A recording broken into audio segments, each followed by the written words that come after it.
Hello, good morning fourth standard students. मैं आपको आज बताऊंगी कि आज हम करेंगे निबंध और कहानी। ओके।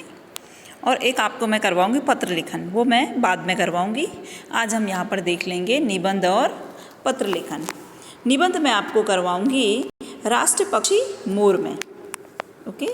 मोर तो आपने देखा ही होगा और आपको पता होगा कि वो क्या क्या करता है, क्या खाता है, कैसे उसके पंख होते हैं। ओके, है ना।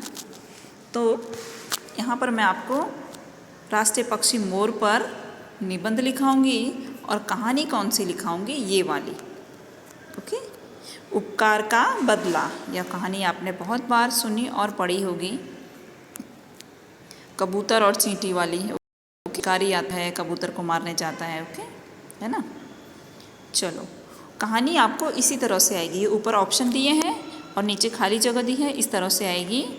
पर जो निबंध है वह आपको इस तरह से नहीं आएगा जैसे हमने दिया है ना। पूरा ही निबंध आपको लिखना है, पूरा लिखना है। ये खाली ऑप्शन में नहीं आएंगे, ये आपको पूरा लिखना है। मैं लिख करके फ़ोटो खींच के आपको भेज दूँगी। ओके। चलो, पहला है एक सुंदर पक्षी है। तो यहाँ पर क्या आएगा, मोर। मोर एक सुंदर पक्षी है। इसे पक्षियों का भी कहते हैं। इसको पक्षियों का क्या कहते हैं, राजा। ये आपको लाइन पूरी लिखनी है। ओके। इसे पक्षियों का राजा भी कहते हैं। किसे, तो मोर को। हम यहाँ पर मोर के बारे में बात कर रहे हैं। ओके। यह हमारा राष्ट्रीय पक्षी है, बोलते हैं ना नेशनल बर्ड। ऐसा हर एक देश का अपना कुछ नेशनल बर्ड होता है, एनिमल होता है, फ्लावर होता है। तो हमारा नेशनल बर्ड मोर है। चलो, फिर यहाँ पर इसे पक्षियों का राजा भी कहते हैं, इसलिए भारत सरकार ने मोर को राष्ट्रीय पक्षी माना है। ओके। यह पक्षियों का राजा है, यानी कि सभी चीज़ में अच्छा है और पक्षियों से बड़ा भी है, अच्छा भी है। ओके। तो उसका स्थान पक्षियों में ऊंचा है, तो इसलिए भारत सरकार ने उसको क्या कहा है, राष्ट्रीय पक्षी माना है। चलो, मोर का शरीर दूसरे पक्षियों से होता है। कैसा होता है, मोर का शरीर दूसरे पक्षियों से भारी होता है ना। और पक्षी तो हल्के फुल्के होते हैं, आसमान में इधर उधर ऊंचा ऊंचा उड़ जाते हैं ना। पर मोर इतना ऊंचा नहीं उड़ पाता, वह शरीर से थोड़ा भारी होता है। इसलिए मोर आकाश में ऊंचा नहीं उड़ सकता, है ना। उसका शरीर थोड़ा भारी होता है और वह बड़ा पक्षी है, इसलिए वह ज़्यादा ऊंचा नहीं उड़ सकता। जैसे वो एक छत में से दूसरे छत में कूदेगा, जैसे रोड क्रॉस करना होगा तो एक उसमें से, जैसे एक किसी नीम के पेड़ में बैठा होगा ना, आपने देखा होगा कि मोर है ना, नीम के पेड़ में बैठा होगा और उसको दूसरे छत में जाना होगा ना, तो थोड़े ही दूरी वो थोड़ी देर पंख ऐसे फैला के बस उतना ही वह उड़ सकता है। जैसे और पक्षी, चील, बाज, ईगल, ये सब लोग इधर उधर उड़ते रहते हैं ना। कोयल, कौवा, कबूतर, आपने देखा होगा उड़ के दूर दूर तक जाते हैं। पर मोर ज़्यादा दूर तक नहीं उड़ सकता। ओके। चलो, नहीं उड़ सकता। मोर की गर्दन होती है। मोर की गर्दन कैसी होती है, लंबी होती है। मोर की गर्दन लंबी होती है और आँखें छोटी छोटी होती है। आँखें कैसी होती है उसकी, छोटी छोटी आँखें होती है। इसके सिर पर सुंदर सी क्या होती है, कलगी होती है। यहाँ पे दिया रहता है ना ऐसे, इस तरह से 3 कलगी होती है, यानी कि थोड़ा ऊंचा होकर के, जैसे अपना मुकुट होता है तो उस तरह से उनका कलगी होती है। तो 3 पंख इस तरह से ऊपर हुए रहते हैं। ओके। कलगी किसके सर पे होती है, और एक हुदहुद नाम का पक्षी होता है उस पर उसकी होती है। फिर मुर्गा होता है, मुर्गे के सर पे भी ऐसा होता है ना, तो उसे भी कलगी कहते हैं। तो इसके सिर पर सुंदर सी कलगी होती है, इसके कारण वह पक्षी बहुत ही सुंदर लगता है। मोर के पंखों पर का निशान होता है। मोर के पंखों पर किसका निशान होता है, आपने देखा होगा पंख, नहीं देखा है तो ध्यान से देख लेना। उस पर चांद का निशान होता है। चांद का निशान यानी कि चंद्राकार ऐसा रहता है और ऊपर डॉट रहता है। आपने देखा होगा ग्रीन और ब्लू कलर के रहते हैं या येलो कलर का ऐसे कुछ रहता है, तो वह देखते ही पता चल जाता है कि यह मोर पंख है ना। तो मोर के पंखों पर चांद का निशान होता है, लेकिन मोर के पैर बहुत ही होते हैं, भद्दे होते हैं, पर उसके पैर बहुत ही भद्दे होते हैं यानी अच्छे नहीं होते हैं। जैसा उसका शरीर और उसका पंख, उसकी कलगी, उसकी गर्दन, फिर उसका कलर कितना अच्छे होते हैं ना, पर यहाँ पर बोला है उतने अच्छे उसके पैर नहीं होते हैं, भद्दे होते हैं यानी कि खराब होते हैं। चलो फिर मोर और खाता है। मोर क्या खाता है? कीड़े और मकोड़े खाता है। मोर क्या खाता है? कीड़े मकोड़े ही खाता है वो, है ना, और कभी अनाज के दाने भी खा लेता है। ओके। मोर का बड़ा ही मनमोहक होता है। तो मोर का यहाँ पर हम क्या आएगा? यहाँ पर आएगा आधे चांद का निशान होता है, वो तो इधर आएगा, उसके पंख। मोर का नृत्य, ओके, मोर का नृत्य बड़ा ही मनमोहक होता है। मनमोहक यानी कि मन को मोहने वाला, है ना, हमारे मन को अच्छा लगता है। जब वो नाचता है तो हमको बहुत अच्छा लगता है, मन को मोहने वाला उसका नृत्य होता है। चलो बच्चों, 4th स्टैंडर्ड वाले आपको आएगा राष्ट्रीय पक्षी मोर। आपको इस तरह से फिलिंग द ब्लैंक्स फॉर्म में नहीं आएगा, ये मैं लिख दूंगी। ये निबंध आपको अपनी नोटबुक में सुंदर अक्षरों में लिख देना है। ओके, चलो अब हम यहाँ पर देखेंगे कहानी। जैसा मैंने आपको समझाया था, पहले पिक्चर देख लेंगे। एक कबूतर बैठा है, फिर आपको चींटी दिख रही है पानी में। ये मधुमक्खी है कि चींटी है? चींटी लग रही है। ओके, फिर यहाँ पर ये देखो, है ना, चढ़ गई ना, इसके पंख भी लग रहे हैं। तो ये यहाँ पे कई जगह पे उसको मधुमक्खी कहा जाता है, कई जगह पर चींटी किसी कहानी में अलग बोलते हैं, पर यहाँ पर हम मधुमक्खी ही कहेंगे क्योंकि यहाँ पर कहानी में मधुमक्खी बताया गया है, पिक्चर में भी मधुमक्खी बताया गया। ओके, क्योंकि उसके पंख हैं। चलो, जैसे ही वो डूबने जा रही थी ना मधुमक्खी पानी में, तो कबूतर ने क्या किया? देखो, ये पत्ता तोड़ के लाया और पीपल का पत्ता तोड़ के लाया और रख दिया, तो वह बच गई, है ना। फिर कुछ देर बाद उसने क्या देखा कि एक शिकारी आया जंगल में और वह किसको निशाना लगा रहा है? कबूतर को। और कौन से कबूतर को? उसी कबूतर को जिसने उसे बचाया था। फिर उसने क्या किया? मधुमक्खी ने उसके हाथ में काट दिया। यहाँ पर देखो, है ना, उसके हाथ में काट दिया।